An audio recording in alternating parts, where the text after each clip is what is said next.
Question number 17 देखेंगे। Question number 17 में बोला गया है एक घनाकार हौज है, वो हौज पहले से ही हाफ भरा हुआ है, आधा हौज पहले से ही भरा हुआ है। अब उसमें क्या किया गया, 630 लीटर वाटर और उसमें डाल दिया गया। अब ये 630 लीटर जल जब उस हौज में डाला गया है तो हौज में जल का स्तर क्या होगा, ऊपर उठेगा। तो जस्ट आपसे यही क्वेश्चन पूछा गया है कि वो कितना ऊंचाई उसमें जल जो है ऊपर उठेगा, यानी कि जो जल है कितना ऊपर उठेगा उसका आपको हाइट बताना है। देखते हैं इसके आंसर को। यहाँ पर पहले से ही दिया हुआ है कि हौज जो है उसकी लंबाई है 2.1 मीटर। अब देखेंगे 2.1 मीटर है लंबाई और उसकी चौड़ाई है 1.5 मीटर, लेकिन यहां पर मैंने क्या किया, उसको डेसीमीटर में चेंज कर लिया। क्यों डेसीमीटर में किया गया, मीटर में भी कर सकते थे, लेकिन चूंकि इसमें जो जल मिलाया गया है वो 630 लीटर है, तो ऑलवेज याद रखेंगे कि घन डेसीमीटर जो होता है 1 लीटर के बराबर होता है। तो इसीलिए इसको हम लोग यूनिट को डेसीमीटर में चेंज कर लिए, ताकि जब आयतन यहां निकालेंगे तो उसको इजिली 630 के बराबर कर पाएंगे, क्योंकि घन डेसीमीटर और लीटर इक्वल होता है। 1 घन डेसीमीटर बराबर 1 लीटर होता है, इसलिए यहां पे हम लोगों ने क्या किया है, इसको यूनिट को चेंज किया है। यहां पे लंबाई हो गया 21 डेसीमीटर। अब मीटर से डेसीमीटर में कैसे चेंज करते हैं, जस्ट मल्टीप्लाई बाई 10 से मल्टीप्लाई करने से ही मीटर जो है वो किस में चेंज हो जाएगा, डेसीमीटर में। देन बोला गया है हौज की चौड़ाई 1.5 मीटर है। अब इसको भी चेंज कर दिया गया किस में, डेसीमीटर में, बाई मल्टीप्लाई 10। अब यहां पे जो हाइट पूछा गया है कि उसकी हाइट कितनी ऊपर उठेगी, इसको मान लिया गया कि जल की गहराई h डेसीमीटर बढ़ जाएगी, ये माना गया है। अब इसके बाद जो ये लाइन लिखा गया है इसको ध्यान से देखेंगे, बिकॉज इस पूरे क्वेश्चन का जो सॉल्यूशन है उसका मेन लाइन यही है। अब अकॉर्डिंग टू क्वेश्चन क्या लिखा गया है, हौज में ऊपर उठे जल का आयतन बराबर हौज में डाले गए जल का आयतन। जो हौज है उसमें जो जल ऊपर उठेगा वो जल कहां से आया, बाहर से उसमें डाला गया है, यानी कि जितना जल ऊपर उठेगा उतना ही जल उसमें क्या किया गया, मिलाया गया है। इसलिए दोनों को हम लोग बराबर कर लिए हैं। अब यहाँ पे ऊपर उठे जल का आयतन, चूंकि ये जो हौज है ये हौज कैसा है, घनाकार है, इसलिए हम लोग यहाँ पे लंबाई गुना चौड़ाई गुना ऊंचाई ले लेंगे। लंबाई दिया हुआ है कि लंबाई है 21, चौड़ाई है 15 और ऊंचाई हमने मान लिया है कितना, h, और ये किसके बराबर हो गया, हौज में डाले गए जल के बराबर। तो हौज में कितना जल डाला गया है, 630 लीटर। तो ये 630 के बराबर हम कर दिए, आयतन को हौज में डाले गए जल के बराबर लिख दिया गया। अब यहां से हमको निकालना क्या है, h, तो h को हम लोग LHS में ही रखें और ये 21 और 15 को कहां भेज दिए, RHS में। तो ये 21 और 15 चूंकि यहाँ पे एज के साथ क्या थे, मल्टीप्लीकेशन में, तो जब RHS में जाएंगे तो क्या हो जाएंगे, डिवीजन में। यहाँ पे 21 और 15 डिवीजन में आ गया। अब 15 को 5 से कट करेंगे 3 टाइम और 630 को कट करेंगे 126 टाइम। अगेन इस 3 से 126 को कट किए तो 42 टाइम में कैंसिल हुआ। देन 21 से 42 को कैंसिल करेंगे तो 2 टाइम में कैंसिल होगा। फाइनली h हमको मिल गया कितना, 2। ये जो h है ये फाइनली हमको मिल गया 2। और h हमने क्या माना था, h माना था जल की गहराई कितना ऊपर उठेगी। तो फाइनली हम आंसर लिख देंगे, इसलिए जल की गहराई 2 डेसीमीटर बढ़ जाएगी। अब ये h जो है इसका इकाई क्या होगा, डेसीमीटर, क्योंकि हम लोगों ने डेसीमीटर में ही h को माना था, इसलिए जल की गहराई कितना हो गया, 2 डेसीमीटर बढ़ जाएगी। यही इसका सॉल्यूशन हो गया। क्वेश्चन नंबर 18 में बोला गया है कि एक आयताकार मैदान है और इस मैदान के चारों कोनों पे 4 गड्ढे बनाए गए हैं और ये गड्ढे जो हैं वो किस तरह के हैं, ये गड्ढे जो हैं वो घन आकार के हैं, घन के आकार का है। और इन चारों गड्ढों से जो मिट्टी निकाला गया है उस मिट्टी को बाकी जो ये मैदान बच गया जहां गड्ढा नहीं बना है वहां पे फैला दिया गया है। तो फैलाने के बाद क्या होगा, मैदान की ऊंचाई बढ़ेगी। तो जस्ट आपसे क्वेश्चन में यही पूछा गया है कि मैदान की ऊंचाई कितनी बढ़ जाएगी। अब यहाँ क्या क्या दिया हुआ है, मैदान के बारे में दिया हुआ है कि उसकी जो लंबाई है वो 20 मीटर है और चौड़ाई जो है वो 15 मीटर है। देन जो वहां गड्ढा बनाया गया है उस प्रत्येक गड्ढे की लंबाई दिया हुआ है। यहां समझेंगे, गड्ढे की लंबाई दिया है 4 मीटर, इसका मतलब क्या हो गया कि गड्ढे की चौड़ाई भी 4 मीटर होगी और गड्ढे की जो गहराई है वो भी 4 मीटर होगी, क्योंकि गड्ढा कैसा बनाया गया है, घन के आकार का बनाया गया है और घन की लंबाई, चौड़ाई और ऊंचाई तीनों इक्वल होता है। तो यहाँ पे दिया है गड्ढे की जो लंबाई है वो 4 मीटर है।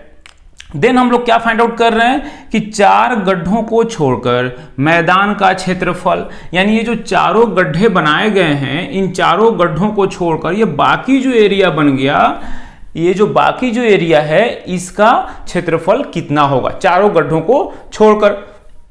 तो जस्ट हम लोग क्या करेंगे, इस पूरे मैदान के क्षेत्रफल से अगर इन चारों गड्ढों का क्षेत्रफल माइनस कर दिया जाए तो बाकी जो मैदान है उसका क्षेत्रफल निकल जाएगा। वही यहां पे लिखा हुआ है, देखिए ये हो गया 20 गुना 15, 20 इंटू 15 का मतलब हो गया इस पूरे मैदान की क्षेत्रफल, इस पूरे मैदान का क्षेत्रफल हो गया 20 गुना 15 और ये 4 गड्ढे हैं इसलिए 4 यहां लिखा गया है और एक गड्ढे का क्षेत्रफल, अब देखिए ये जो गड्ढा है इसका क्षेत्रफल, गड्ढा का ऊपरी हिस्सा देखने में आपको कैसा दिख रहा है, वर्गाकार, वर्ग के आकार का, और वर्ग का क्षेत्रफल क्या होता है, भुजा का स्क्वायर, इसलिए लिखा गया यहाँ पे 4 का वर्ग 4 स्क्वायर।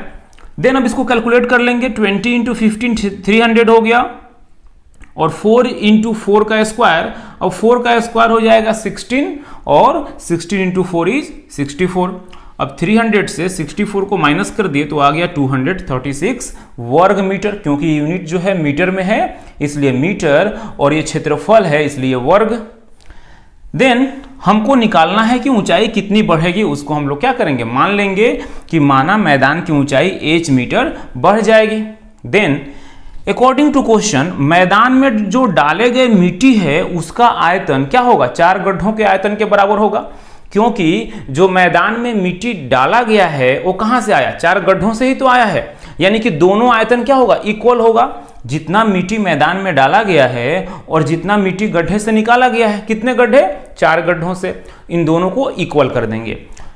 तो मैदान में डाले गए मिट्टी का आयतन, ऊंचाई को h मान लिया गया है और जितना जगह पे हम लोग मैदान में मिट्टी को डाल रहे हैं उसका क्षेत्रफल कितना है, 236 वर्ग मीटर, क्योंकि ये जो गड्ढे हैं वहां पर तो और हम मिट्टी नहीं डालेंगे, जहां गड्ढे नहीं है मिट्टी वहीं डालना है।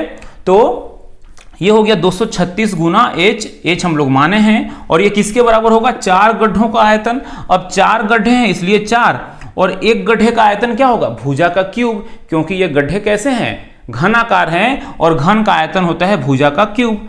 तो यहां से जब सिर्फ h निकालेंगे तो ये 236 आकर यहां पे डिवाइड हो जाएगा। अब इस 4 से 4 से 236 को डिवाइड किए 59 टाइम में और 4 इंटू 4 इंटू 4 हो गया 64 और ये 59 यहां पे हम लोग लिख लिए हैं। अब इस 64 को 59 से डिवीजन देंगे, 1 टाइम में जाएगा और 5 रिमाइंडर रह गया, इसको मिक्स फ्रैक्शन में हम लोग क्या लिख लिए, 1 होल 5/59। अब h हम लोग क्या माने थे, ऊंचाई, जितना बढ़ेगा मैदान की ऊंचाई उसको h माने थे, तो इसलिए फाइनली लिख देंगे मैदान की ऊंचाई 1 सही 5/59 मीटर बढ़ जाएगी और यही इस क्वेश्चन का आंसर हो जाएगा। क्वेश्चन नंबर 19 में बोला गया है एक जमीन है जिसको ऊंचा करना है। अब उस जमीन को कैसे ऊंचा करेंगे, तो पास में एक गड्ढा बनाएंगे और जो गड्ढा से मिट्टी निकलेगा उसको उस जमीन पर फैला देंगे, तो मिट्टी वहां फैलाने के बाद क्या होगा, जमीन ऊपर उठ जाएगा। तो जस्ट आपको ये बताना है कि गड्ढा कितना गहरा बनाया गया।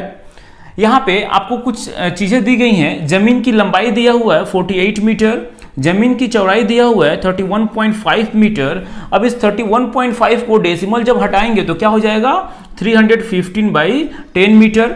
देन जमीन की ऊंचाई, अब जमीन कितना ऊपर उठा है ये भी दिया हुआ है 6.5 डेसीमीटर। जब जमीन पर मिट्टी फैला दिया गया है तो मिट्टी फैलाने के बाद जमीन क्या हुआ, ऊपर उठा, कितना ऊपर उठा है, 6.5 डेसीमीटर। अब इस डेसीमीटर को मीटर में चेंज करने के लिए क्या करना होगा, 10 से डिवाइड देना होगा। अब 10 से जब डिवाइड दे दिए तो ध्यान देंगे इस डेसिमल को हटाएंगे तो एक और जीरो आ गया, तो जस्ट लिख दिया गया 65/100 मीटर, ये हो गया जमीन की ऊंचाई। देन जो पास में गड्ढा बनाया गया उस गड्ढे की लंबाई दिया हुआ है 27 मीटर एंड जो गड्ढा बनाया गया उसकी चौड़ाई दिया हुआ है 18.2 मीटर। अगेन यहां से जब डेसिमल को हटाएंगे तो बाई 10 हो जाएगा, दैट इज 182/10 मीटर। आपसे पूछा गया है कि गड्ढा जो बनाएंगे वो कितना गहरा होगा, तो उसको हम लोग लेट कर लेंगे, माना गड्ढे की गहराई बराबर h मीटर। अब ध्यान देंगे नेक्स्ट जो लाइन है वेरी इंपॉर्टेंट है, यहां पे जो गड्ढा से मिट्टी निकाला जाएगा वही तो जमीन पर फैलाया जाएगा, यानी गड्ढे से निकाली गई मिट्टी का आयतन और जमीन पर फैलाई गई मिट्टी का आयतन दोनों क्या होगा, इक्वल होगा। उसी को यहां पे हम लोग लिख लिए हैं, गड्ढे से निकाली गई मिट्टी का आयतन बराबर जमीन पर डाली गई मिट्टी का आयतन। अब आयतन का फॉर्मूला लंबाई गुना चौड़ाई गुना ऊंचाई होगा। तो जो गड्ढा है उसकी लंबाई है 27 मीटर, उसकी चौड़ाई है 182/10 मीटर एंड उसकी गहराई हम लोग मान लिए हैं h। उसी तरह से जो जमीन है उसकी लंबाई है 48 मीटर, चौड़ाई है 315/10 मीटर एंड उसकी जो ऊंचाई बढ़ी है वो कितना है 65/100 मीटर। देन यहां से जब हम h निकालेंगे तो बाकी ये जो पोर्शन है RHS में चला गया, तो ये 48 जैसे था लिख लिए, 315/10 लिख लिए, 65/100 ये भी लिख लिए, ये 27 डिवाइड आ गया और ये 182/10 जब इधर से हम लोग LHS से RHS में ले गए तो रिवर्स हो गया 10/182। अब यहाँ ध्यान से देखेंगे कैसे कट किया गया है। सबसे पहले 13 से 5 टाइम में और 13 से 14 टाइम में ये कैंसिल हो गया 182। देन 2 से 7 टाइम में 14 कैंसिल हुआ और 2 से ये 48 24 टाइम में कैंसिल हुआ। इसके बाद हम लोग कैंसिल किए हैं इस 7 से 315 को 45 टाइम में। अगेन ये 45 9 से 5 टाइम में कैंसिल हुआ और ये 27 3 टाइम में कैंसिल हुआ। देन इस 3 से 24 को कैंसिल किया गया 8 टाइम में। देन आफ्टर ये 10 से 10 कैंसिल हो गया। अगेन ये जो 5 है इस 5 से हम लोग इस 100 को कैंसिल किए 20 टाइम में और इस 5 से इस 20 को कैंसिल किए 4 टाइम में। देन इस 4 से 8 को कैंसिल किए 2 टाइम में। फाइनली क्या रह गया, सिर्फ 2 मिल गया और यही क्या हो जाएगा, हाइट हो जाएगा, यानी कि एज का जो वैल्यू है वो फाइनली क्या मिल गया, 2 मिल गया। अब देखेंगे यहाँ पे जो ये कट किया गया है इसका सीक्वेंस आप चेंज कर सकते हैं, अपने अनुसार काट सकते हैं। जैसे भी कट करेंगे फाइनली एज का वैल्यू क्या मिलेगा, 2 ही मिलेगा। और ये एज क्या था, एज हम लोग क्या माने थे, गहराई को माने थे, इसलिए गड्ढे की गहराई कितनी हो जाएगी 2 मीटर। और यही इस क्वेश्चन का आंसर हो गया कि गड्ढे की जो गहराई होगी वो हो जाएगी 2 मीटर।